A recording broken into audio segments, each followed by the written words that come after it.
ഏവർക്കും ക്രിസ്തു യേശു നാമത്തിൽ സ്നേഹവന്ദനം അറിയിക്കുന്നു. പ്രിയ സഹോദരങ്ങളെ, നാം ഇനി ചിന്തിക്കുന്നത് സങ്കീർത്തനം 21:1. യഹോവ കഷ്ടകാലത്ത് നിനക്ക് ഉത്തരം വരണമാറാകട്ടെ. ഹല്ലേലൂയ. പ്രിയരേ, കഷ്ടം എന്ന് പറയുന്നത് ദാരിദ്ര്യമാകാം, നമ്മുടെ രോഗാവസ്ഥയാകാം, മറ്റുള്ളവർ നാം ചെയ്യാത്ത കുറ്റത്തിന് നമ്മെ ക്രൂശിക്കുന്നതാകാം. ഹല്ലേലൂയ. എന്തുമായിക്കോട്ടെ, കഷ്ടകാലത്ത് യഹോവ നിനക്ക് ഉത്തരം വരണമാറാകട്ടെ. പ്രാർത്ഥനയാണ്. പ്രാർത്ഥിച്ചാൽ മാത്രമേ കർത്താവ് നമുക്ക് ഉത്തരം പറയുകയുള്ളൂ. അങ്ങനെ പ്രാർത്ഥന സ്ഥിരതയുള്ളവരായിരിക്കണം. കഷ്ടത നിന്റെ ജീവിതത്തിൽ കടന്നു വരുമ്പോൾ പ്രാർത്ഥന എന്ന ആയുധം ധരിച്ചുകൊണ്ട് നീ കർത്താവിനോട് പോരാടണം.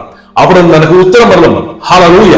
സങ്കീർത്തനം 50 കടന്നു വരുമ്പോൾ അവിടെ പറയുന്നു, കഷ്ടകാലത്ത് എന്നെ വിളിച്ച് അപേക്ഷിക്കുക, ഞാൻ നിന്നെ വിടിപ്പിക്കുകയും നീ എന്നെ മഹത്വപ്പെടുത്തുകയും ചെയ്യും. കണ്ടില്ലേ?